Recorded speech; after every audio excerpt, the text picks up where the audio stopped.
every job that must be done, there is an element of fun. You find the fun and snap. The job's a game. Hooray. Lovely. I absolutely adore Mary Poppins. So Yeah. that was the perfect intro for me. Absolutely love it. Practically perfect. Exactly. In every way. So this week on Cine Chat, we are doing Disney in honor of Frozen 2's release this week. Mm-hmm. So what we've got in store for you today is a smashing new Disney quiz for Matt this week. I'm skeptical about this one, Matt. I don't know if you're going to make this one. I've not a clue. So I'm really excited for this. We've also got our top 10 Disney films at the end of the podcast, so stay tuned for that. And we will be discussing all the eras of Disney, as well as talking about Disney today and the industry takeover and their streaming platform, etc. So it's going to be absolutely jam-packed full. 100%. So we're actually a week early because I'm going to be on my honeymoon. Yay. Next week, so I will not be available to record, so we don't have any news for you. We've got some trailer reactions for you this week. So we are going to be looking at Soul, Onwards and Frozen 2. So Matt, should we start with Soul? We should start with Soul. I think this one's the trailer that came out most recently. Yes. It's only a teaser, so it's quite short. It is. And there is a man. I think he dies. A lot of people said they're not sure, but I think he dies. He falls down a manhole and turns into a blue blobby thing, and the film's called Soul. Yes. Soul is in your spirit, and soul is in soul. The music. Because he's a jazz pianist or something, maybe? Yeah. I think it's like about your true self, isn't it? It looks like it's discovering your true self and follow your dreams, who you want to be. Yeah. Very Disney. I'm really excited. I think it looks really good. Now, you're not excited about the same bit I am. No. I like all of the otherworldly parts of it. I think that looks really fantastical and magical. You didn't really click onto that, though, did you? When the trailer starts and it's all based in the real world and the detail is so intricate, probably the best looking Pixar animation that I've seen. But then as soon as he just turns into like a formless blob, I just thought that's been kind of thrown away. The trailer had me till he turned into the blue thing. Yeah. I felt a bit cheated. This is coming off the back of when Inside Out came out. Yeah. And I was really sold by the idea of humans interacting with their emotions, but actually what you get in reality is a film about the emotions. Just the emotions. Disney sold me one film, but delivered me another, so I really hope that the focus in this one is on the real worldy stuff. No. Well, that's interesting. We'll wait and see. Okay, so we've also watched the trailer for Onwards. Yeah, this is unusual. Yeah, now, I've got to say, I love the way that Disney market their trailers. Because you get a teaser and it doesn't really give anything away, but it is really magical. You get a sense of something intriguing that draws you in, but it doesn't tell you anything. Yeah, plot-wise, you really don't find anything out. Yeah, exactly. But then you get a trailer that actually gives you the plot, basically, but it doesn't feel like the entire movie's in it. There's always something that they don't tell you, I feel. So in this one, they're two brothers that live in it's basically just fantasy world, isn't it? There's elves and goblins and wizards. But also mixed with a little bit of modern America by the looks of things as well. Yeah, it's like a suburban neighborhood. Yeah. Things like that. And there's two brothers voiced by Chris Pratt and Tom Holland, which I think are great choices, actually. Oh, yeah, absolutely. But you didn't know that from the first one. All you saw was a bit of the world in the first one. It wasn't until you watched the second trailer you actually realised there's actually a whole story to this, all based around the father. It gave you none of that at first, but it still looked good. I watched the second trailer this morning and I didn't have a clue that's what it was about. It was like, oh, no, wow, okay. I'm more excited for seeing the second trailer now than Absolutely, I was. Yeah, and I think that's their aim. Yeah. But they don't give you too much and they don't give you too many trailers. I think with the likes of Star Wars and things like that, it's too much. So by the time it's come out, you're just like, well, I know half of the story already. And I'm not really that excited because I've seen too much of it. Yeah. I have to admit, after seeing all three trailers, it's the one I'm least excited about out of the three. I can see that. Yeah. I'm not entirely sure why, but Yeah. it's just not quite. It's not the Disneyest of Disneys. I No, think. it's not actually. No, it It's doesn't. got a little bit of like a DreamWorks Trolls feel to it. Yeah, it reminds me a bit of Zootopia, which is Yeah. Disney, but that doesn't really look very Disney either. Yeah, some of them just sort of really embodied the look and the spirit of the films, and yeah. others just sort of look like them, and others just feel like them. So Yeah. One that really does look and feel like it is the Frozen 2 trailer. That teaser trailer that we first got with the water and she's doing the ice through the water, I just thought that was superb. The water itself was incredible. The actual landscape around her looks real. It's already a step up. Definitely the visuals were very intriguing. Yeah. Story-wise, I kind of just went, well, it didn't tell you anything. It was That's just it, like this yeah. magical little moment that you got, and that was it. But I really liked that. I was like, "Ooh, that looks like something." I was just hoping that either the next trailer or the film itself would not just be just making another Frozen film because we can. Yeah. And what do you think? What now that you've seen the second trailer? I don't think it gave everything away. No. Still. But I think the story of this one, or at least what they're implying, is more interesting to me than what the original one was. It looks bigger in scale, much bigger. Yeah, they're actually going to do something as opposed to just, I don't know, I feel like the original it kind of had to be an origin story. Yeah, it was small scale as well, wasn't it? It was all happening to the characters right there and then. Yeah. Whereas this looks like it's more they're going on an adventure and things need to be done, and there's a lot more to it. I actually really like the look of it now. Yeah. I was keen anyway because I enjoyed the first movie. But this has really got me excited. I'm interested to see if it can have the reaction that the first one did. Yeah. The first one came out in 2013 and it was everywhere. It I mean, still I've is. not seen anything like that for years. No. The marketing and the toys, and it was everywhere. I haven't seen that for years and years. Not for an animated film. I don't remember an animated film having that reaction. I've seen it for the likes of Harry Potter and things like that. But for an animated movie to have that reaction was incredible. I think loads of people were absolutely sick to death with it. It was, oh my God, Frozen, that song. Oh. I think the songs were some of the best bits of the film. Oh, yeah, absolutely. I mean, Let It Go is it. I mean, she is... Adele Dazeem is fantastic. Oh, God. Right, okay, so before we do anything else, Matt, I have got a Disney quiz for you. I don't feel well. There are 10 questions to this quiz, and you have 15 points to earn. Right. So you can cue the music.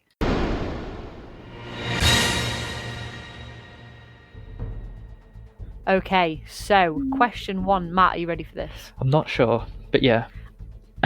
What is the highest grossing Disney film of 2019 to date? Are we talking animated? Can I just check? No, we're talking Disney. This is all things Disney. From this year? Yes. There's only one possible answer to this, Matt. Oh, it must be Avengers Endgame. It is. I feel like we've had this question. $2,797,800,564. So it made a bit of money. Yeah, a little bit. Okay. Yeah. It is now the highest grossing movie of all time. Yes, that was easy. I like that one. One down. Yes. Okay. So, question 2: Disney bought Lucasfilm for how much? Ooh, okay. It's going to be a lot. It's rather a lot, yeah. $200 million. Oof. You're a little bit out. Okay. You're a little bit out. You're not anywhere near close, I'm afraid. You said I'm a little bit close. No. Okay.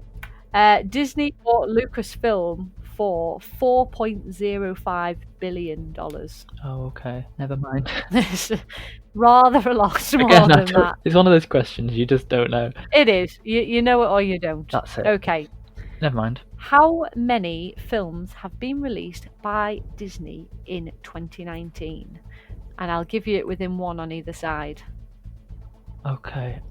You might have to count this one I'm off. just thinking in my head if there's any that are like owned by Disney that aren't obviously Disney. Yes, I would definitely include those. But that could be so many. Okay, for definite, Captain Marvel, Spider-Man, Far From Home. Did I say Captain Marvel? You did. Okay. Lion King, Toy Story 4, Aladdin. Frozen 2's not out yet. You can count. No, you can count it. Okay. It's 2019. Frozen 2.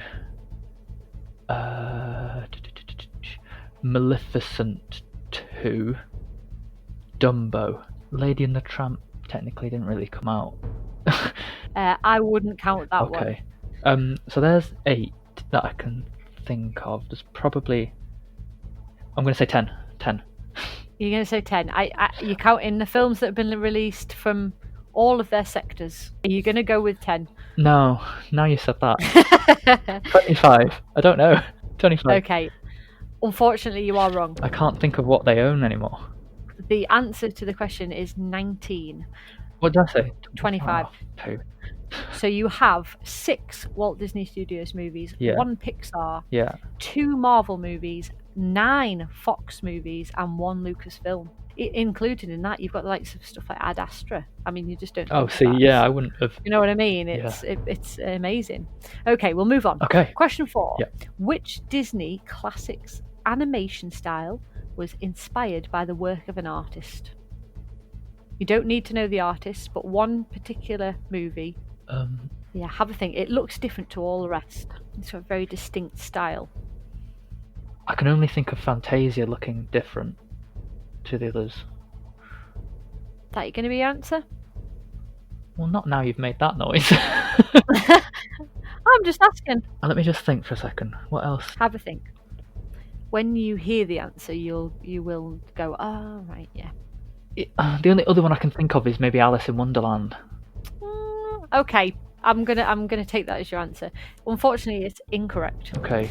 The answer is Sleeping Beauty. Really? It was inspired by the artist Avon Earl.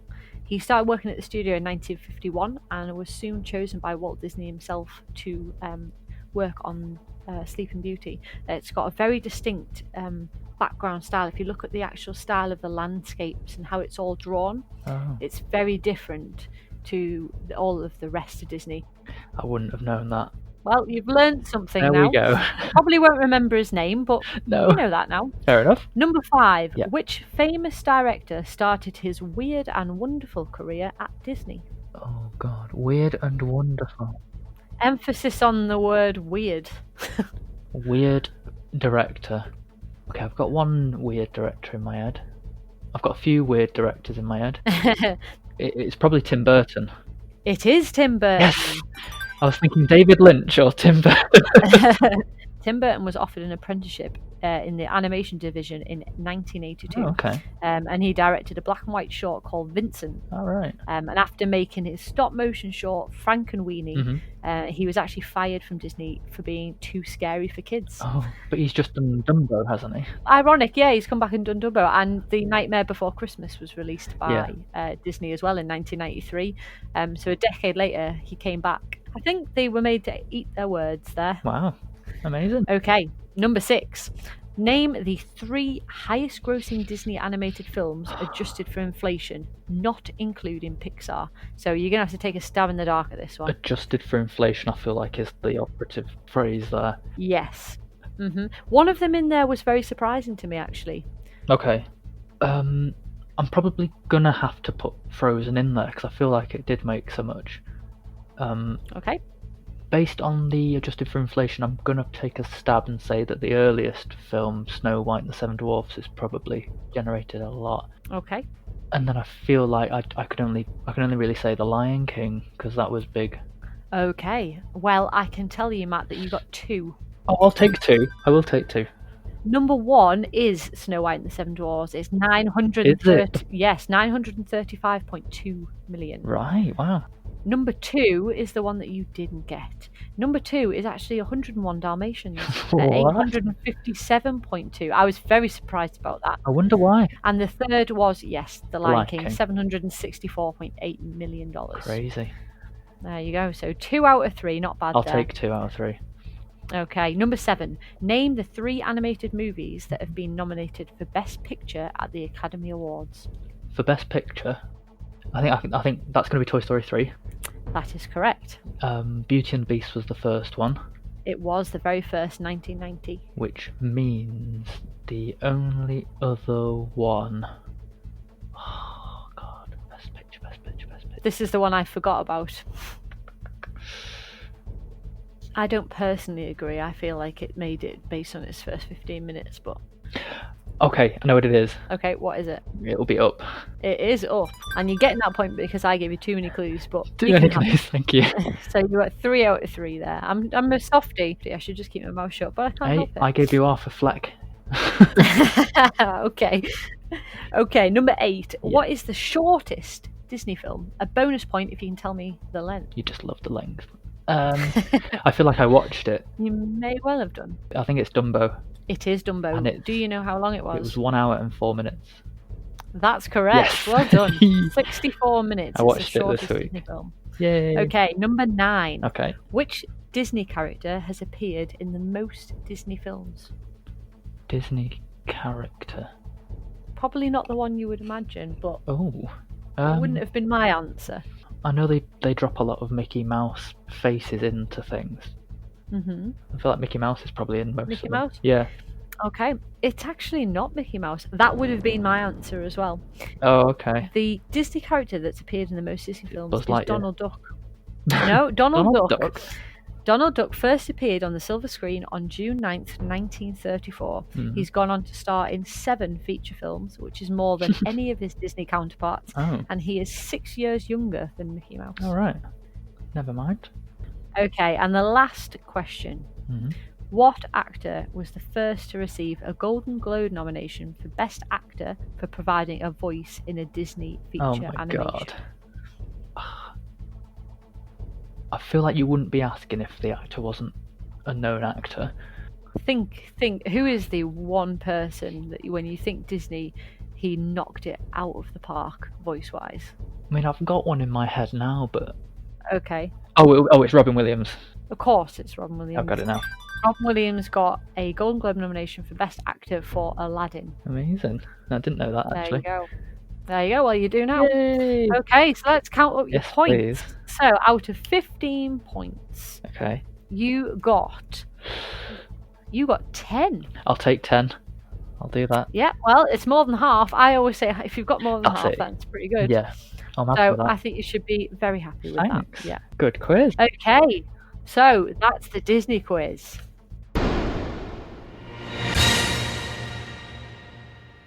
Okay, so we're going to jump right into Disney and their films. Yeah. So the way we're going to do this is we're going to talk about each of the eras of Disney. We're going to discuss their style in general, dip into the films a little bit, and then we're going to give our best film achievement-wise and our favourite film of that era. They might be the same one or they might be different. Yeah. So... we're going to start with the Golden Age from 1937 to 1949. So the movies that came into this era were Snow White and the Seven Dwarfs, Pinocchio, Fantasia, Dumbo, Bambi, and The Adventures of Ichabod and Mr. Toad. Mm-hmm. Pretty great until that last one. Yeah. That's a pretty standout list of absolute classics right there. Yeah, it's a great start. It's almost like there was no hesitation in what they wanted to do. Yeah, exactly. And funnily enough, I think this is the highest rated era. Yeah. All of them are in the 90s, apart from Pinocchio, which is 100% rated. It is actually, yeah. 100%. Do you know, there's nothing like Snow White and the Seven Dwarfs, though. No, yeah. Even after that, Pinocchio only came out 3 years later, but the style was different. None of the rest are drawn quite the same as Snow White and the Seven Dwarfs. No, it's very distinctive. I wouldn't necessarily say it's aged well, but for 1937 and for their first big animated feature, it's great. It's beautiful, though. One of my favourite clips is when they're walking down the log home in the sunset. Yeah. It's just, it's stunning. It's absolutely stunning. And then to move on to Pinocchio and then like the things they were doing underwater and with the whale, and there was just some amazing animation in there. Yeah. Unbelievable. Things transforming as well is a quite hard thing to animate. Absolutely. And you're thinking they're doing it all that by hand. It just doesn't compared to the later. Obviously, computer animation's a different thing, but for me, nothing beats the drawing. Yeah. And it really is a piece of art, isn't it? Piece of art in the sense that when you know what's gone into it, that heightens the scale of it. Yeah, absolutely. So I'm going to ask you, what is your best film from this? What do you think was the highest achievement in this era? God. Like you say, they're so different, some of them. I think they all had achievements because they were striving in every film, especially early on, to produce different things that hadn't been seen before. I think it's only fair to say that Snow White is probably the best. It had no foundation, or it literally did come out of thin air almost, doesn't it? Yeah. But I've got to say that what I like about this first era is that there's examples of every type of film that was then used going forward. So you've kind of got the more fairy tale-esque ones, you've got the more animal-based ones, and then you've got the more literary-based ones as well. Yeah, absolutely. So yeah, I'm going to say Snow White. I'd say it's my favourite and the best. Do you know what? I'm exactly the same. I think it's the best, and it is definitely my favourite. I used to watch this over and over when I was a kid. I used to watch it and then get my mum to rewind the VHS tape so I could watch it again straight after. I used to kneel in front of the open washing machine and sing into it. I'm wishing. True story. Did you get your wish? Oh, I didn't have one. I was just mimicking. Oh, that's a shame. Yeah. Maybe a washing machine doesn't quite have the same effect. It always answered back though. Very reliable. Okay, so we're going to move straight on to the Silver Age, which was 1950 to 1969, which I think a lot of people might say was maybe their favourite. And I think it depends on your age as well. It's a big factor, yeah. So the films released in this era were Cinderella in 1950, Alice in Wonderland, Peter Pan, Lady and the Tramp, Sleeping Beauty, 101 Dalmatians, The Sword and the Stone, and The Jungle Book. Just to note that The Jungle Book was the last film made with Walt Disney supervising. Alive. He died in 1967 before the film was finished, but it was the last film that he was involved in creatively. I never really knew much about the timeline of his life, so I kind of didn't really consider where up until when he was alive. Absolutely. I feel like you can kind of feel it though. Changes. There's something not the same after 1967. I can't even put my finger on exactly what it is, but it's almost like you can tell. I do think there's a definite change. Now, these films, again, from this era are also pretty much all very highly rated. 100 More Dalmatians is 98. That's the one that apparently grossed so much money. Yeah, that was obviously really, really popular, that one. The Sword and the Stone, which is our lowest so far at 67. I love that one. I think the further back that you go, the more beloved the films become. Yeah, that's only natural, I think. But there's something lovely about the old ones. Like, obviously, time hasn't provided us yet with the newer ones. Yeah. And this, I don't feel like the style changed too much in this era. No, not really. If anything, there's just a couple that are a bit more otherworldly than... Yeah. I mean, this is where they started their princess run in this one with Cinderella and Sleeping Beauty, and also carried on with their stories. So you had like Peter Pan, Alice in Wonderland. Yeah, based off on the books, yeah. Yeah. So they carry on like a template that they've started in the first one, which I think works really well for them. Their adaptations of stories and things like that have all worked out really well. Again, you've got the animal part here, like really, really strongly. You've got Lady and the Tramp, you've got 101 Dalmatians, The Jungle Book. The animal movies have worked very well for Disney, obviously. Yeah, it's interesting how many are British properties as well. Peter Pan, 101 Dalmatians, Sword in the Stone, and Alice in Wonderland. It's also amazing how they have overtaken the idea itself. Everybody knows the stories, but I think a lot of people know the stories because of the Disney film. Yeah, that became the iconic version. Yeah, so it's funny because their whole idea about these classic stories comes from Disney, which is really interesting. Yeah. So what is your greatest achievement for this one? I find this slightly harder than the last one because in terms of style, they're quite similar. I might be best just giving... Go on, give us your favourite. What's your favourite? Yeah, I'm probably going to go Peter Pan on this one. Are you? It's the character I most identify with. I was not expecting that one at all. Why not? I thought you were going to say The Jungle Book. No, I don't like The Jungle Book. Do you not? Very much. No. I thought you would say The Jungle Book. I only watched it for the first time like last year, that one. Really? Yeah. Wow. I'm going to go, achievement-wise, I'm going to go The Jungle Book. Okay. Because I just feel it's just got something really iconic about it. I really think there's something about that one. But it's not my favourite. My favourite is Alice in Wonderland. There's just something magical about that one. Yeah. The way it looks, all the colours in there. It's so quirky. All the singing, just everything. It's magical and it's fantastical and vivid. It's the only one out of those 8 that I haven't watched. I was going to. I tried my best. But all the others I have seen. Put it on your list. It's a good one, that one. Yeah. Okay, so moving on to what they call the Bronze Age. Yeah. But it's apparently the Dark Age of Disney. So you've got the Aristocats, Robin Hood, The Many Adventures of Winnie the Pooh, The Rescuers, The Fox and the Hound, The Black Cauldron, The Great Mouse Detective, and Oliver and Company, 1988. I should say the Dark Age goes from 1970 to 1988. These are a bit mixed, really. I think you can kind of sense that they were missing this sort of direction from Disney himself. Apart from Winnie the Pooh, which has become an absolute beloved classic. They're just a bit weird.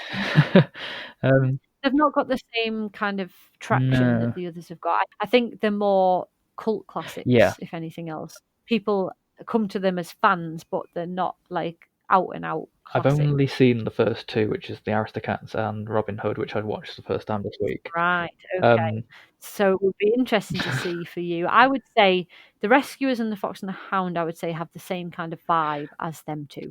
So when you go to the Black Cauldron and the Great Mouse Detective and Oliver and Company, you can tell that it's very much in the 80s. Yeah, but they've got like 80s music, haven't they? One of the Pointer Sisters plays a dog in Oliver and Company, and then I realised it was meant to be based on Oliver Twist. It is actually. I really like it. We watched it a lot when I was a kid. I had a cassette tape with the Oliver and Company soundtrack on it, and there was one song that I would just play and play and play.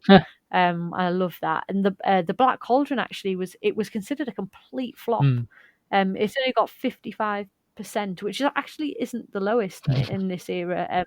With the highest being Winnie the Pooh, which is actually 100%. Right.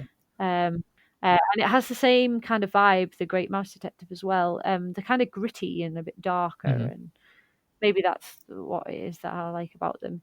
And Oliver and Company has a bit of the same sort of thing. There is a grittiness to it, a bit of realism, danger. I feel like that kind of is more prevalent in those ones. But yeah, it's a funny era, that one. I can see why they call it the Dark Age, because it just doesn't have any of those classics. I mean, I don't really count Winnie the Pooh as... Yeah, I forget that that's Disney, because Winnie the Pooh is just Winnie the Pooh. But Exactly, it's just there, but it is actually Disney, which is funny. You always forget that. So then looking at... See, I've only seen 2, like I said. Yeah. One of them, we did watch the Aristocats as children. Yeah. But I don't know whether I would choose to watch that one now. I watched Robin Hood this week for the first time. I think there were some genuinely quite good bits of that. I think there's parts of the Aristocats that I wouldn't be able to stand as an adult. Yeah. Some musical sequences that are just a bit... and I don't... Yeah. I'd just have to pick Robin Hood. That's all I can do, really. Okay. Well, for me, obviously, I've already said the Black Cauldron's got to be my favourite. But I think in terms of achievement, not just because of what they did at the time, but because of what they've been able to do with it, is it's got to be Winnie the Pooh. Right, yeah. Winnie the Pooh is, like you said, it's just Winnie the Pooh. Everybody knows it. Yeah, when you put it that way. It's become something that transcends Disney. Okay, moving on then. This is the exciting part. This is our generation. This is the Renaissance from 1989 to 99. We grew up with these. And I'm astounded at how consistent they were. Yeah, it's just, and the quality. The quality, that's it, yeah. There's only one that I haven't seen here as well, which I think if there's any that I was going to miss out, I'm glad it's this one. I'll read the list. So we've got The Little Mermaid, The Rescuers Down Under, which is the sequel to The Rescuers, Beauty and the Beast, Aladdin, The Lion King, Pocahontas, The Hunchback of Notre Dame, Hercules, Mulan, and Tarzan. It's so good. There's a lot of movies there. Well, it's like one a year, isn't it? You've got so many films in a 10-year span. They were definitely a production company now, in the sense that we know it today. Yes. But yeah, some absolute bangers there. Oh yeah, fantastic films. They were just so good, and all of a sudden the songs were so much better now as well. These were like Oscar-winning songs. Yeah. Now this was the era. This is when they started picking star voices. They didn't do that No. before. Now they did have voices that were recognizable and were in other things, but they weren't stars. No. And it really started with Aladdin. Yeah. With Robin Williams, like we mentioned before. That worked so well. I mean, ever since then, there's been stars in every Disney movie. I mean, the voice casts are part of the draw now. It is, yeah. Then again, they had Angela Lansbury in Beauty and the Beast, and she was well known. They did. That's true. That's true. I think that was more of a revival for her, though, because she'd very much quietened down. But yeah, I think they're all still drawn at this point. Yeah. This is the last era of drawn animation because it totally changed after Yeah, that. there's been the odd one or two since then, hasn't there? But I think that's why it's also quite special as well, because it all changed after that. Yeah. Not only have you got great quality movies, but it wasn't the same going on. Yeah, and it's not always necessarily change following your childhood isn't easy always to see as a good change. Yeah. It's very easy to look at it and sort of say it's not the same anymore. Again, they're following the pattern. They've got this template. They've got their animal movies. They've got their princess movies. They've got their novels in there. And a few sort of legends as well, like myths and legends, Yeah. which are some of my favourite. All the way through, you're talking from 37 down to 99, 60 years. But it is different. It looks different. When you look at the Dark Age, the animation looks a bit rougher. They definitely do, yeah. The 90s, 89, 90s, it's very much polished. Yeah, the craft had been sort of perfected. Yeah, and you can see that watching them. So now this is going to be, I know this is the hardest one. This is super hard. So what is the best in achievement, do you think?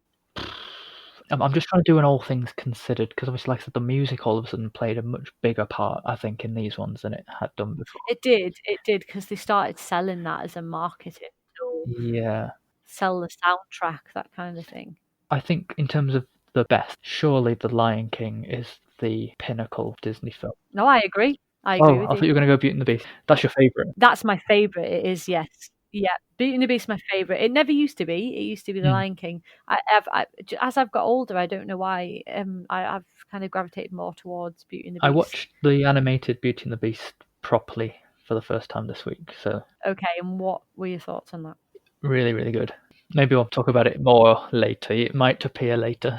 Yeah, it's just a lovely, lovely movie. It works. But The Lion King, I mean, you look at the likes of the Stampede, and just what they were able to do with animation. Yeah. I mean, Tarzan has got some quite. I mean, it gets a little bit of a bad rap, I think, Tarzan, because people forget about it. But there are parts of that are quite amazing, like the swinging through the trees and the sliding, all that kind of thing. I think although these films within this decade are all really, really, really good, there are some that I think get not a lot of attention. Yeah, Hunchback of Notre Dame. Yeah. That is so underrated, that movie. Pocahontas, it never gets talked about. No, it doesn't. Maybe more about that later. Yeah. The one film I hadn't seen was The Rescuers Down Under, but I don't feel a desperate need to go and see that. You're not missing much, I don't think, with that one. Okay, so we're moving on to the post-Renaissance. Can we make this one a quick one? I haven't seen any of them. Do you know what? I think it has to be quick just for the simple reason I just don't think they're very good. No, I'm looking at it now. There's nothing there for me. Fantasia 2000, Dinosaur in 2000, which actually we really enjoyed as kids. I remember seeing the trailer on the front of all the videos. We went to see that and we really liked that. Yeah. The Emperor's New Groove, Atlantis, The Lost Empire, Lilo and Stitch, Treasure Planet, Brother Bear, Home on the Range, Chicken Little, Meet the Robinsons, Bolt, and The Princess and the Frog. I think the first thing you can see from there is they really lost their way for like 7 years. Some of those, they were relentless. If they were trying to experiment with new things, what was it? Because apart from the CGI and mixed in with the animation. Yeah, I think that was probably the main thing they were trying, but the stories in general weren't very good. I mean, there's a couple on there I've never even seen. I've not seen Brother Bear, I've not seen Home on the Range or Chicken Little. Well, they just sound a bit rubbish, don't they? Yeah, they're just the quality, just the stories in general just don't look that good. And the animation itself just looks very meh. I have seen The Princess and the Frog this week, but I thought that was in the next era. Yeah, I think when they got to Bolt, that's when they started crossing that line over into like the quality was getting better. Yeah. But before that, I feel like there's not really much to say. I think for this one, Dinosaur is probably the best because it was different and they were trying new things. It was the CG, wasn't it? Just the difference of it made it what it is, I think, and also like, for pure enjoyment and nostalgia factor for me. So yeah, I think Dinosaur for me. The others were very forgettable. Yeah, like I said, I've not seen any apart from The Princess and the Frog. I'm tempted to say I'll still put that for both, though. Yeah, In terms of like the themes, and they did like the throwback kind of animation style. yeah, There was a black protagonist, not necessarily wealthy. It's not the traditional princess story. They grounded it in a more real reality. yeah. So I'd probably just say Princess and the Frog because that's all I can go off. Okay. So we're now moving into the revival era, which is 2010 to present. The Princess and the Frog definitely fits, I think, more into this because the quality of these films is much Yeah, better. It's very modern as well, though. it is. So you've got Tangled, Winnie the Pooh, Wreck-It Ralph, Frozen, Big Hero 6, Zootopia, Moana, and Ralph Breaks the Internet. This is where Pixar and Disney to me become almost indistinguishable. Yeah, they kind of merge together, don't they? They're almost the same thing now. Only Winnie the Pooh's hand drawn and Princess and the Frog. Mm-hmm. The further on you go, yes, they all become more computer animated. I don't think you can tell that with Tangled so much, and even with Frozen. Frozen, even though it's now animated with computers, it's still got a Disney look.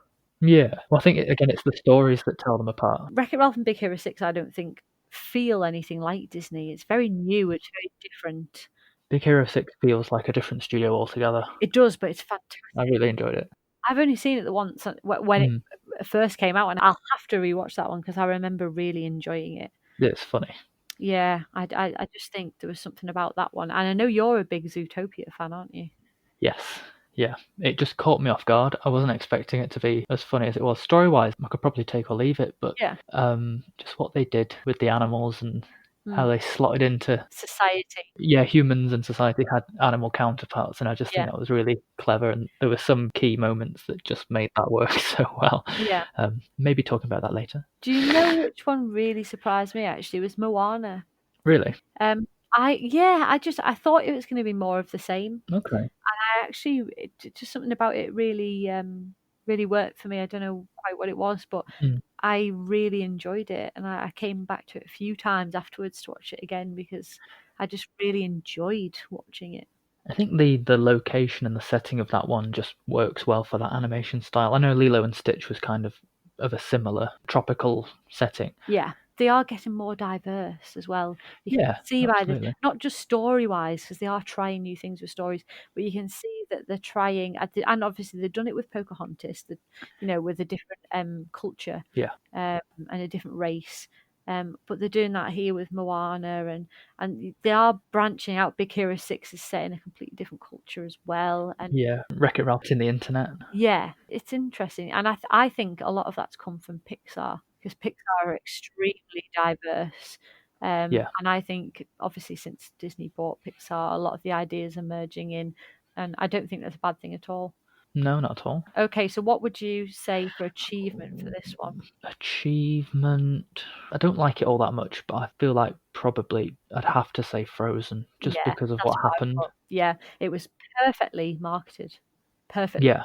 They couldn't have asked for a better outcome than what they did. The songs in it are also pretty That's another factor. The soundtrack really did amazing things. Let It Go was everywhere. Yeah, and that's one way to write a hit. Yeah, they haven't really had one quite like that since the early 90s, I don't think. Yeah, and it had a good message. It did. Which always helps. But in terms of favourite... Yeah, it's not my favourite. Definitely not. I think my favourite from that one, I don't know why, I'm not sure why exactly, but for me it's Tangled. I was nearly going to say Tangled, but Zootopia. It's got to be Zootopia for me. There's something about Zootopia. I think Tangled had a very sort of Shrek feel to it in that I felt like it was poking fun at fairy tale in places. Yeah, the voice cast was good as well. There was something about the voice cast that was nice. Everyone loves Flynn Rider, don't they? Yeah. So that's the eras. So top 10 ranking of Disney animated films. Yes.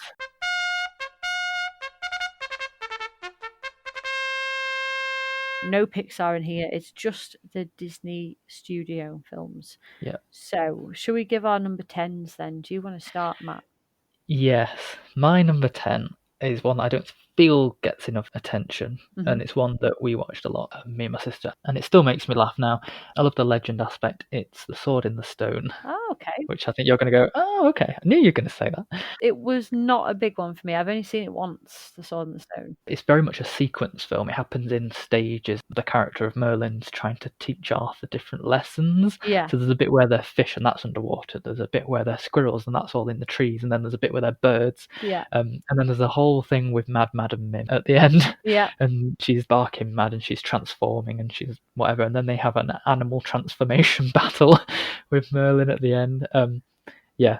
I just remember being really funny, and there's a sequence where Merlin's packing all of his possessions and furniture into one bag, Yeah. and it's all magic, and he's tripping over his beard all the time. I just think it's classic. Really good characters. My number 10 is it's from the era I grew up in. It's just one we watched a lot, and that's Hercules. Oh yeah, okay. We really enjoyed that as kids growing up, and I love James Woods as Hades. Yeah. If you actually go back as an adult and watch that, some of the lines, they're hilariously funny. Yeah, it's actually quite cheeky. Yeah, film. it really is. Yeah. You mean Hercules? Yeah, it's just. I Yeah, mean, anyway. come on. So number 9. If this wasn't so much of a favourite as listening, it was more of a best list, I might have put it higher. But Snow White and the Seven Dwarfs is my number All right. 9. It's kind of the original. It's irreplaceable. I identified with Dopey a lot as a child. That was my favourite character, Dopey. I love Dopey. Obviously, fond memories of singing into the washing machine. Of course. Yeah. There's not much else to say. It's just the classic. My number 9, I was surprised it made the list actually. Okay. But it's The Jungle Book. I think it's just one of those epic Disneys. It'd feel like there was a gap if it was missing. Yeah, and there's not really much more to say than that. It's kind of got to be there. Okay.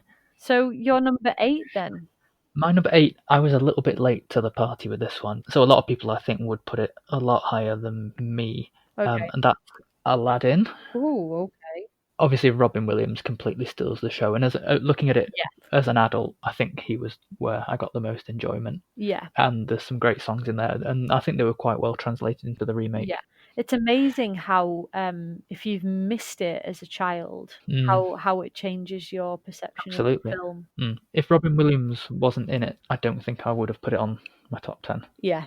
Oh, he really did steal the film. It was totally his. Yeah. My number 8 is The Hunchback of Notre Dame.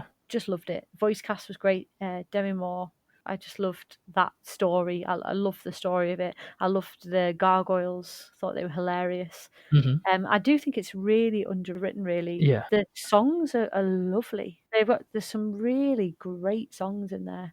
It's a very dark film. It is. But nobody ever talks about it. No, it's about it's a bit rapey in places. It is a little bit, yeah. It is quite. I don't know how else to say that. Yeah. Okay, you're number 7 then. My number 7 is Zootopia. Oh, right, so it didn't make it higher in the list. No. Like you said, it doesn't feel very Disney, but in terms of it being a film, it really took me by surprise. I think it's genuinely spot on with the comedy. Story-wise, like I said, you could take it or leave it, but the creation of the world where every type of human imaginable is substituted with an animal counterpart. Yeah. The sloths at the DMV scene had me crying. Yeah, they were funny. It was just a really nice surprise. I didn't see that coming at all. And I think part of that was because I didn't realise it was a Disney film. I thought it was maybe a DreamWorks film or something. So when I did see it, and I was like, oh, it's Disney. Surprised me. Okay. I love it. My number 7 is another one from the Renaissance era. It's Mulan. Yeah. Another one we watched a lot when we were kids. And Eddie Murphy, oh my God. He does some great voice work in his animated films. Yeah. It's very funny. It's very heartwarming. Again, there's some great songs in there. Probably my favourite song. One of my favourite songs. Make a Man Out of You. Yeah. Sometimes it's number 1. It's goes up and down with Beauty and the Beast. But yeah, I love that song. Absolutely brilliant song. Okay, so your number 6. My number 6 is Peter Pan. Oh, okay. It's just, there's some classic characters in there that Disney's repertoire wouldn't be complete without having in. Yeah. And just to list a few, you've got Peter Pan, Wendy, John and Michael, Tinkerbell, Captain Hook, Mr. Smee, Tiger Lily, Crocodile, Lost Boys. They're all sort of institutions in themselves, really. Tinkerbell's become Tinkerbell's its own movie now, isn't it?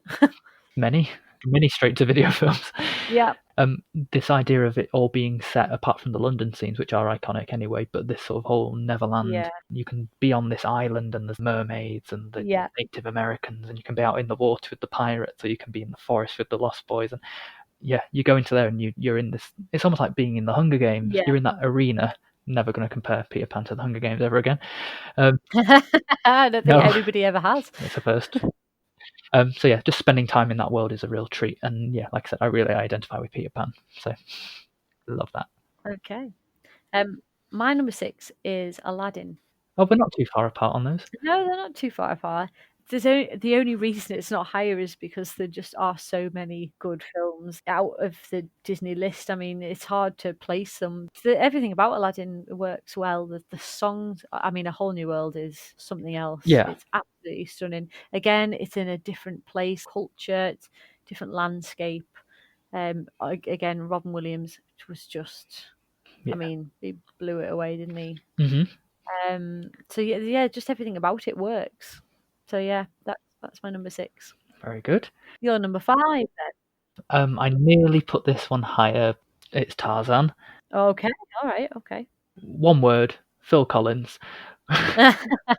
Genius decision. The fact that he didn't just write the music, he sings it all as well. Yeah. You identify Tarzan with this very particular sound, and I think without that, Yeah. it wouldn't have had that sort of memorability factor about it. You'll Be in My Heart, Strangers Like Me, Son of Man, and it's Tarzan, so I'm happy. So Okay. Right, my number 5 is Alice in Wonderland. Oh, okay. I've always drawn to a magical, like fantastical one, and something that's a bit quirky and out of the ordinary, and just the fact that she goes into a world where things aren't quite what they seem. I mean, she's high as a kite in that film. I mean, well, you know, it would be an interesting one to watch if you were high as a kite, I think, because it's just, I don't think you'd need it. well, no, but it's just vividly drawn, and it's very strange, and I like strange. Yeah. No, it's a good rationale. I like strange. Yes, I do. I like strange. Number 4 for you then, Matt. I love me some Greek mythology. It's Hercules. It's such an innovative way to have the story narrated by these 5 sassy muses, and Yes, different. every aspect of the design, from the characters and locations, just everything, even the font is sort of enriched with this ancient Greek kind of flavour. I think that must have taken a lot of care and attention.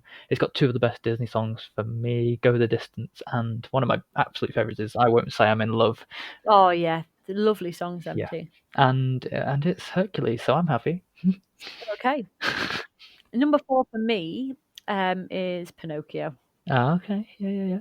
Again, something a bit strange about it, a wooden puppet coming to life, and its little conscience is a cricket, and I mean, I just love Jiminy Cricket. I think he's probably one of my favourite Disney characters. Yeah. Something quite special about that. I love the look of him. He's just quite friendly, isn't he? Yeah. He's someone that you'd want as a friend. Yeah.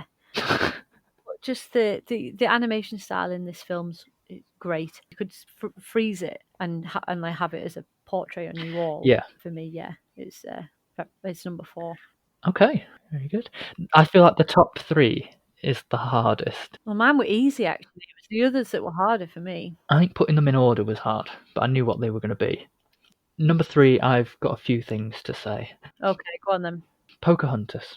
Now, Pocahontas is hugely underrated, and I think it's maybe the most important Disney film. Okay. In a way, I think they've missed a trick in not prioritising this one for a remake, because it speaks so well to issues that are happening right now, whether that's the environment, deforestation, racial prejudice, fracking could even be worked in there maybe. Yep. It could be spun to target climate change, wars over natural resources, arranged marriages. It is actually a very relevant film. 100%. Yeah. So it was ahead of its time then. Definitely. It's relevant now.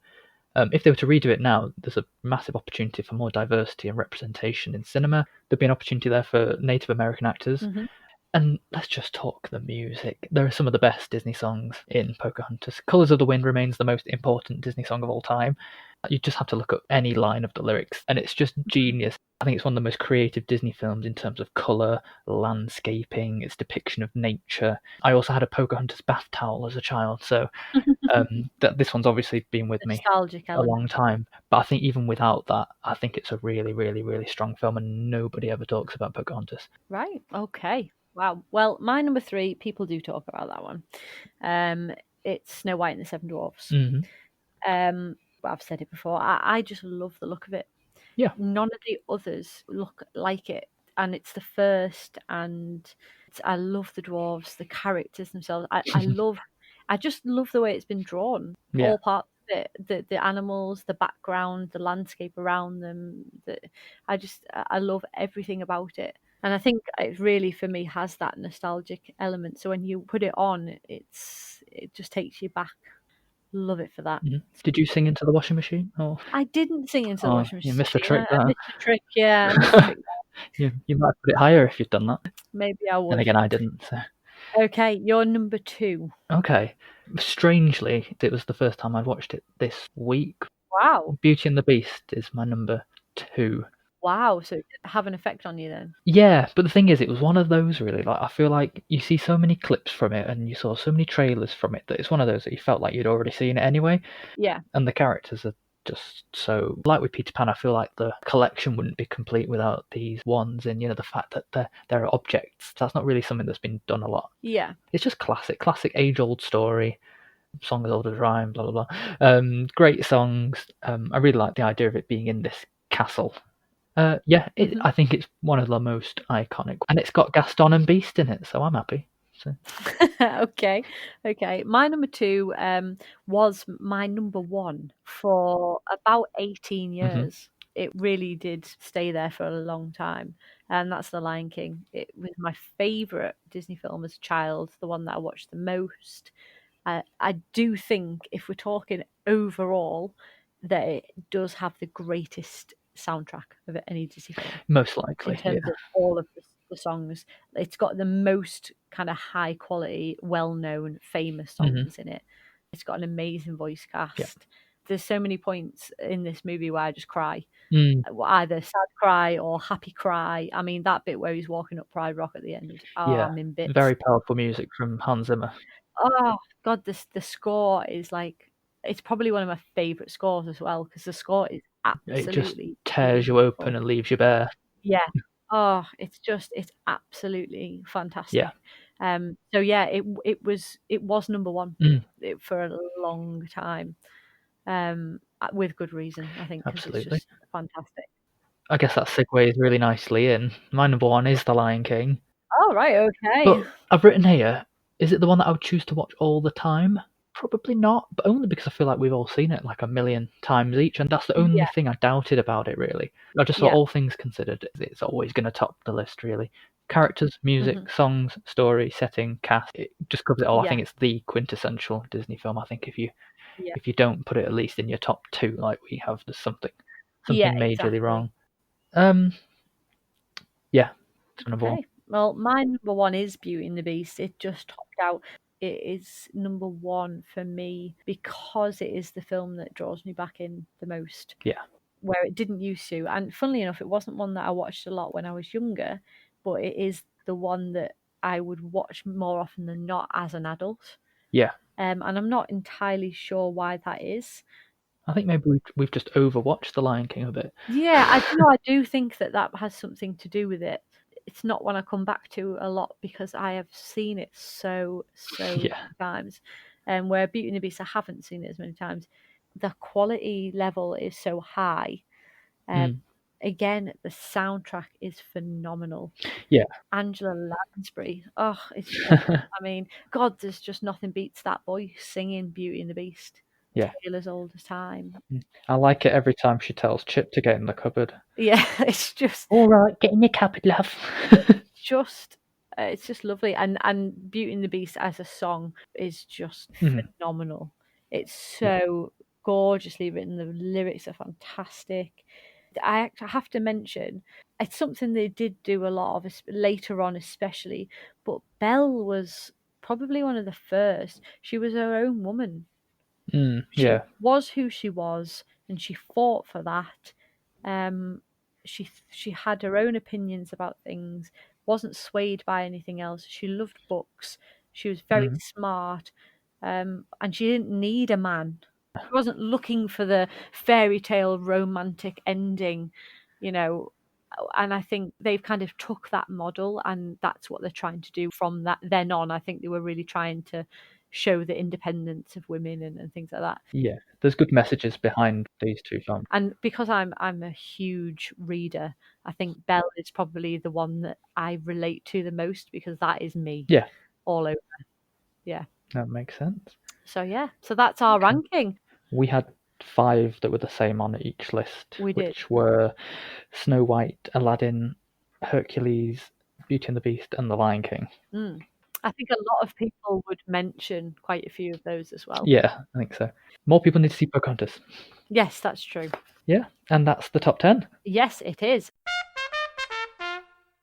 So we're going to very briefly mention Disney today and its industry takeover. So I think the thing that we can say about modern Disney and its effect on cinema in the last few years, we mentioned this in the previous episode, that, well, Disney just own everything, don't they? Yeah.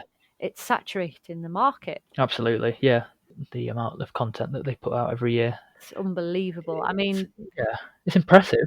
Yeah, it is. But the amount of films they're bringing out in a year, and now that they own Fox as well. I mean, there was 19 we said earlier in the quiz just this year alone. I mean, what's next year going to look like? I know. Yeah, you know, it's not something that makes me excited. However much I love Disney, and I am such a huge Disney fan. Out of everybody I know, I am the biggest Disney fan.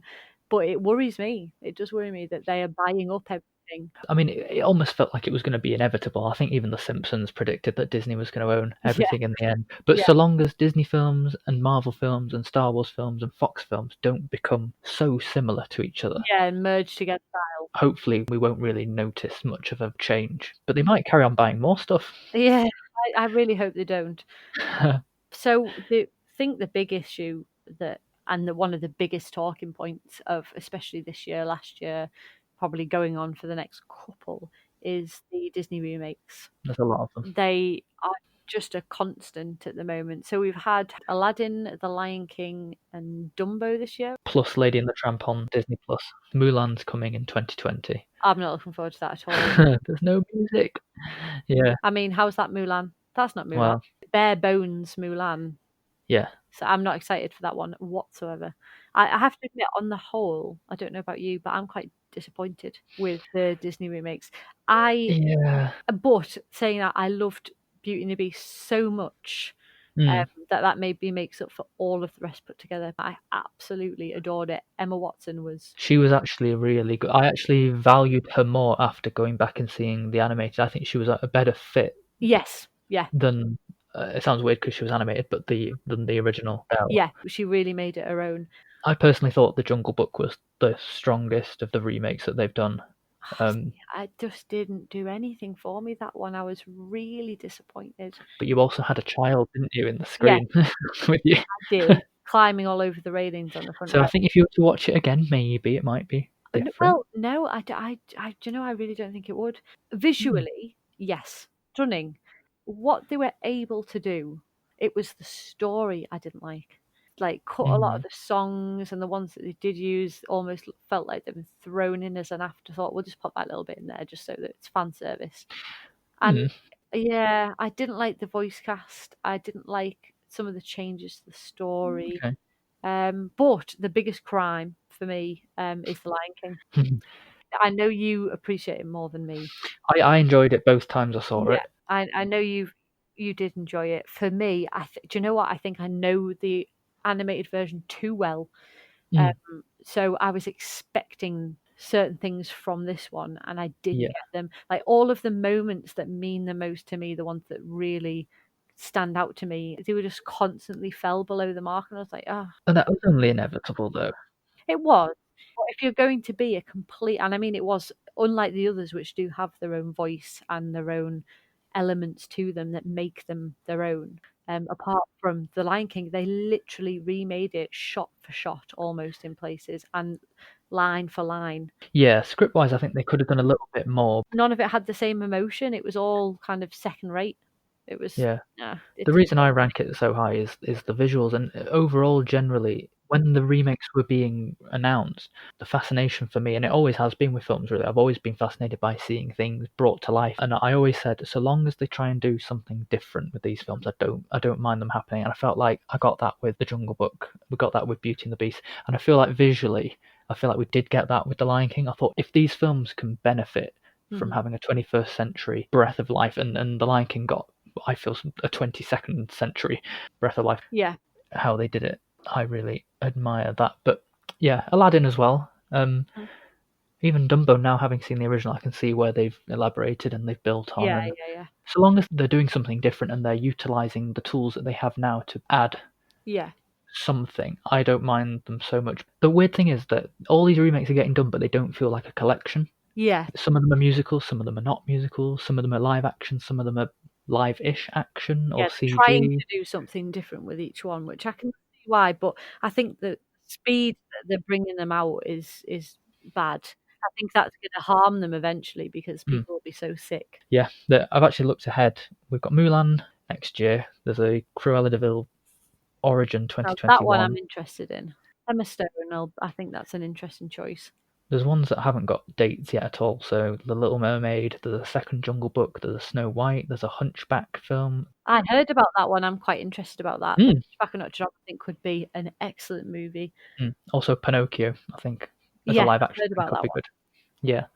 So there's a lot more, obviously, in the running. I'm a bit disappointed there's no Pocahontas. We're in a climate crisis, people. There might be yet. I would hold your horses there. Well, they need to get a move on. There might be no Earth left. True, very true. And on that lovely note, shall we end it for the week? It's been you could say, a blockbuster episode. Okay, so I have to ask you, Matt. Yeah. What is your recommended film for the week? I thought I'd pick one that was sort of in a similar vein to the films we've been talking about, but not Disney at all. So this is DreamWorks' The Prince of Egypt from 1998. Oh, love it. Yeah. Love it. Astonishing visual effects, animated. So ahead of its time. The songs are great. Yeah, songs, obviously you've got the music by Hans Zimmer and Stephen Schwartz. Imagine The Dark Knight meets Hunchback of Notre Dame and Wicked. And it's in ancient Egypt. There's something about it's a Bible story, isn't it? It is, and it falls into that category of myths and legends for me. It doesn't. You don't have to be religious to enjoy this film or to even get something I am out of not it. in the least bit religious whatsoever, but there's always been something about the Bible stories that is kind of fascinating. It's just cozy. They're cozy, but at the same time, you've got the plagues of Egypt happening in this. It's exciting. It's just really like imaginative. We've got a cast that includes Val Kilmer, Ralph Fiennes, Helen Mirren, Patrick Stewart, Michelle Pfeiffer, Sandra Bullock, Jeff Goldblum, Danny Glover, Steve Martin, and Martin Short. It's now a West End musical, which is coming out very soon. I think tickets are on sale. I'm actually really wanting to go and see that. I will go with you if you want to go.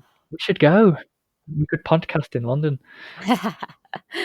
That's my recommendation. I feel like a lot of people would have seen it at school for RE or whatever. That is a great recommendation. Yeah. That is really good. It's sensational. Listen to the music where the burning bush happens. It will tear you open in places you didn't know you had.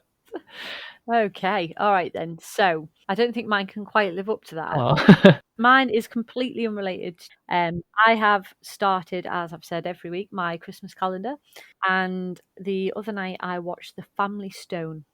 And it's not one that is overtly Christmassy. It's spent around the family getting together at Christmas. Yeah. And again, it's got an amazing cast. You've got Dermot Mulroney, Sarah Jessica Parker, Claire Danes, Diane Keaton, Rachel McAdams, Craig T. Nelson, Luke Wilson. And it's just lovely. Because Christmas is such a big deal to me, and I love the traditions of Christmas and the coming together and all the things that you do in your own individual families, like your traditions that you have. And watching this movie is like what I hope my future will be. Like, obviously, I've got married now and moved away and moved out. I've moved down the road. I'm down the road now. But in the future, that is something I've always wished for, like our families coming together with our children being there and everybody coming together. And this film kind of really encapsulates that. And it's basically, it's about Dermot Mulroney's character is one of the sons, and he's bringing Sarah Jessica Parker home for the first time, and she is not what the family want or expect, No. shall we say. People say she's got a face that looks like a foot. Okay, I've not heard that one, but wow. Have you not? No, I have not. I've no strong views either way. I am not a huge Sarah Jessica Parker fan, but I do like her in this. You like Hocus Pocus as well. I do. But I forget it's her. She's like, yeah. She is She's not like anything she's ever done. Yeah. Well, she looks like a foot in that. So, no. So yeah, The Family Stone is it's very sad in parts, but it is just lovely. It's one of those you watch and just contented. It's interesting you say that, because a lot of films can be inspirational, but not a lot of films are aspirational. Yeah, and it's really down to earth. We like films that are about real things. Yeah, it's like just Pocahontas. I mean, obviously we're a little bit different. Obviously. Now that Christmas is coming upon us, I would definitely recommend that one to watch. I haven't seen it, so I'm writing it down as we speak. I'm excited to see a foot acting. Okay. I really hope she never listens to this. Aww. And Sarah Jessica Parker, if you are listening, I apologise for Matt and his comments. Sorry. Okay, so what are you watching next, Matt? I did say I'd commit to watching Die Hard. Yes. I shall try and do that, and I do want to see Knives Out at the cinema as well. Oh yes, I do as well. Big fan of Agatha Christie murder mysteries. Yeah, and it's got Bond in it, and you love Bond. Agatha Christie and Bond. Daniel Craig. Yeah, there's a big cast in there. Yeah, very excited, and I have no idea where it's going to go. I just know it's quite quirky.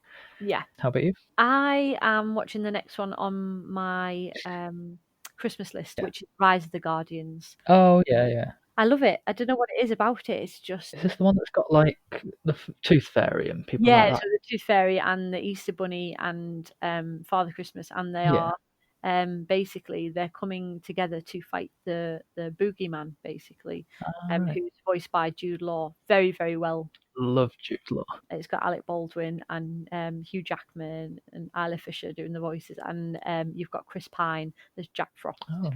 And it's lovely. I love the kind of the myth side of it. You've got all of these things that obviously we've grown up as adults you don't believe, and it's just magical. I love it. It's fascinating seeing things that are imaginary, given life. I like that. Yeah. So next week is very exciting. Yeah. We are going to be doing our introduction to awards season. So what I have planned for us is we're going to be delving into the 90+ year history of Oscar winners. Oof.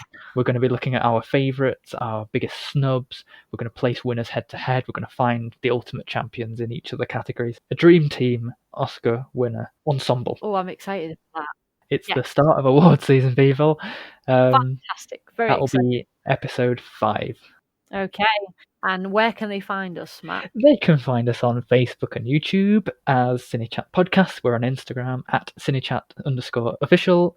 We're on Spotify, iTunes, Spreaker. We're now on Twitter, Mary, is that correct? We are on Twitter, so please look us up and please tell your friends. Anybody who you know that likes watching movies, please tell them about us, because we would love to have conversations with people who are as interested as we are. Yeah. If there's a topic that you'd like to see in future, I mean, we're fully booked now till February, but if there's anything you'd like to see after that, please let us know.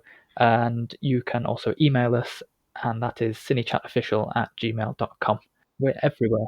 So that's bye from me. And goodbye from me. Good day. Happy Disney.